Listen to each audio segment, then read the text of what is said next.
I was talking to my boss on the phone after I made the last video, and he was mentioning that we're actually not making a passive house in Squamish. A lot of the elements that we're putting into the house are, they've kind of follow the kind of the tenets of the passive house philosophy. But in order to have an actually certified passive house, you need to, from the planning stage, have like an environmental consultant. You need to have somebody come out and actually figure out exactly how the sun and everything hits your house, and design the house to only have, I think it's 0.6 air changes per hour, and there's a couple of other things I'll try to find and put in the video as well.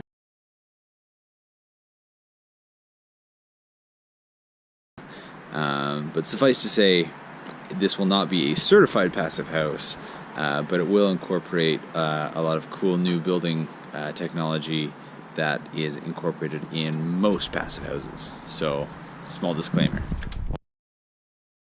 Oh, another bluebird day in Squamish. Another bluebird day in Squamish. Oh, another bluebird day in Squamish. Oh, another bluebird day in Squamish. Just another sunny day in Squamish. Oh, another bluebird day in Squamish.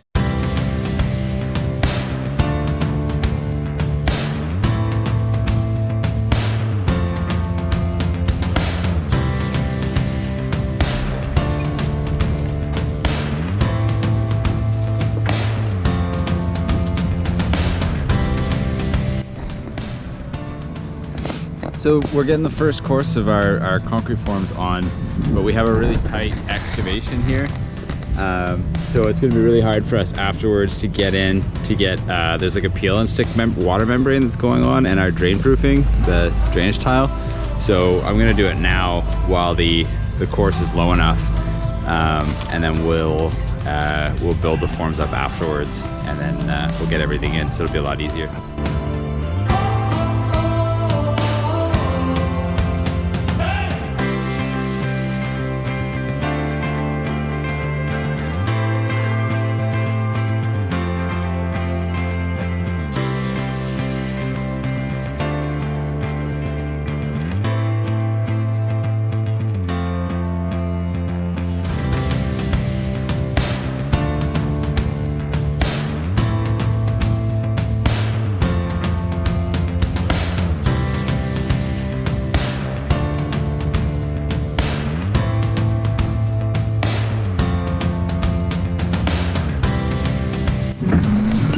This is pretty sweet. You put the rebar down, you click it into place, and you're done. No tying rebar.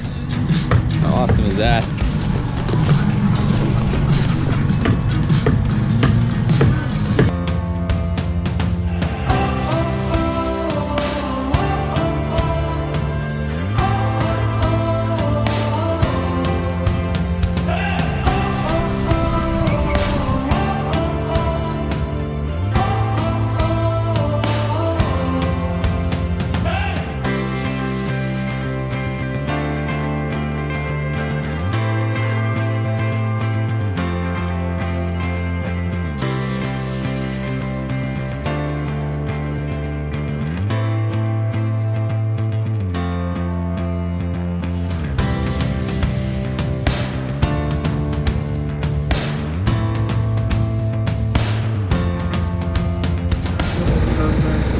So we're progressing on the formwork.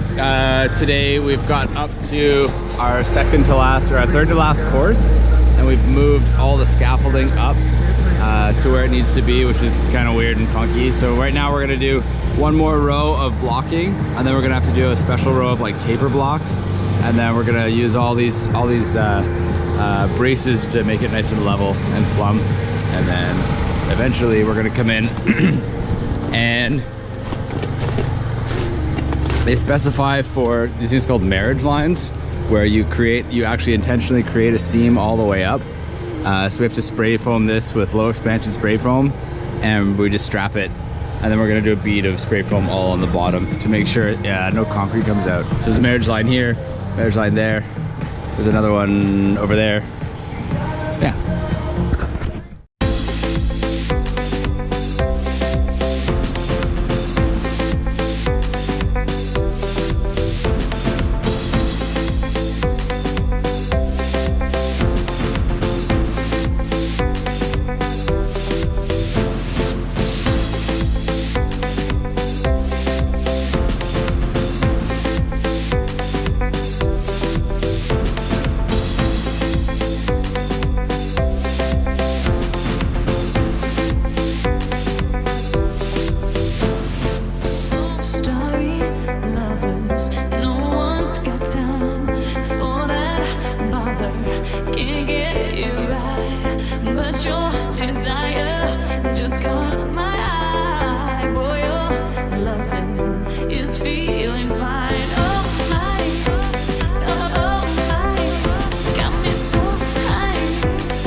is a neat detail where this is a block out. So the slab's going to come up, jog over, and come up this way, and the footing is, the wall is, and then the slab is going to get poured right into it. So it's going to be a ledger. Yeah.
We got here. Hey Shane.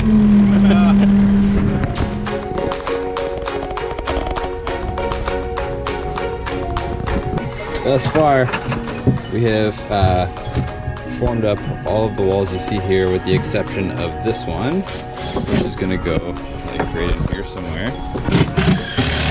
This one, which they're currently excavating out to, it's like a retaining wall. So we have this whole big back wall, and we just tie this one into it, form it on the back. Hey Stu! So Stu and I have been working together to straighten the walls, and the method is like a modified 3-block method, where you put a string line in, and normally what you do is you put an 1.5-inch block under this end, an 1.5-inch block under that end. And then you walk along with an 1.5-inch block and you see if this is straight. First thing we do is we plumb the end and we plumb the corner, and then we go down and I check these basically with tape to make sure we're an 1.5 inches. And if we're not, he goes back to the turnbuckles that are on the braces and he'll adjust them. We've already done this wall. It should look pretty good. I think it does. Pretty straight. Came out here because we're going to start tamping down the soil for the retaining wall, and so we put up a layer of waterproofing membrane, which you have to do that eventually anyways, and I added some 90-degree bars just so we can tie the new wall that comes out into the existing wall.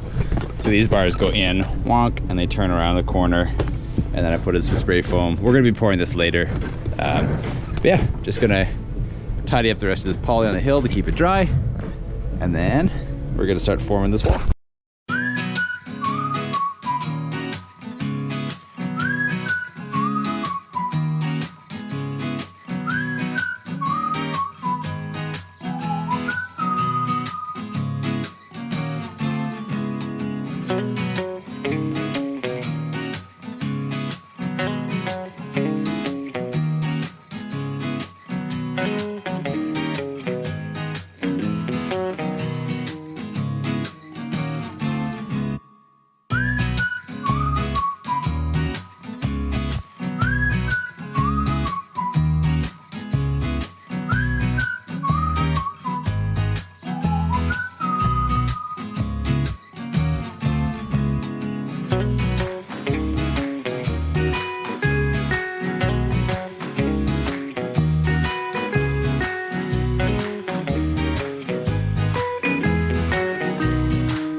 Okay, so we have the footings in now, boink, and level, which we shot, and now we're going to run 2 courses of steel all the way out, and eventually we're going to tie this into the wall. So I just drilled 2 holes, fill it with epoxy, and then we're going to put 2 bars coming out of the wall that will tie everything together really nicely.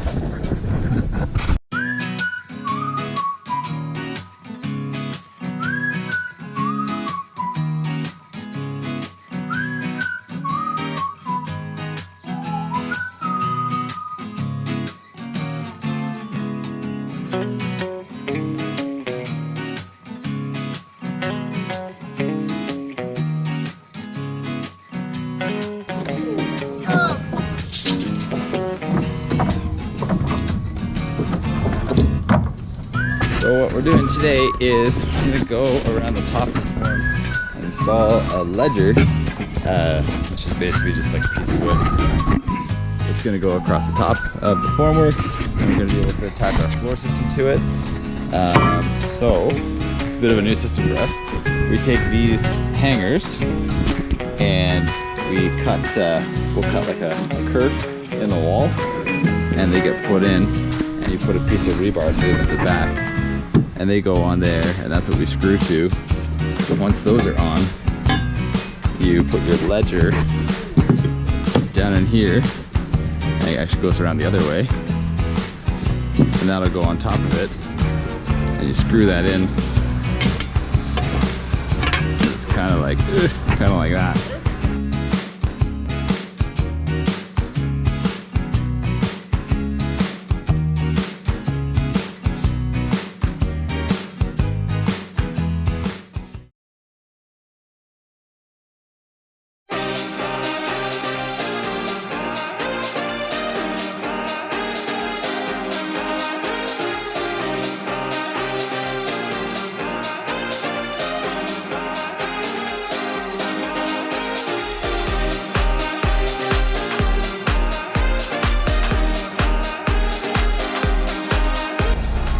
So we did our first lift with the ICF concrete mix, which has a super plasticizer in it, which means that you do very little to no vibrating.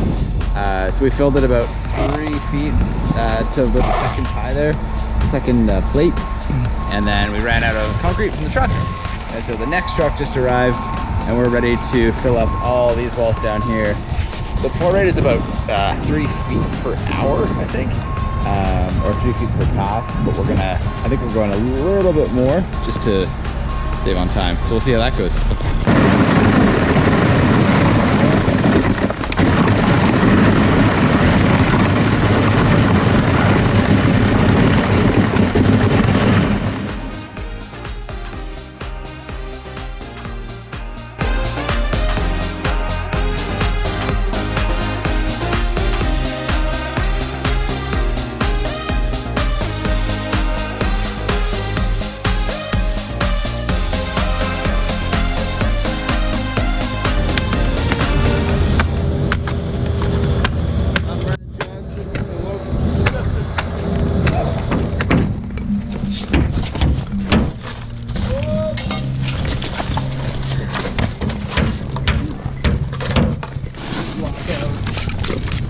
Now we have, the slab is going to come up into here, and it's going to sit on this concrete, and then it'll butt into this, and it'll be kind of seamless. So this thickness will be the thickness of our slab for the floor. So this is all going to get filled up with gravel and insulation.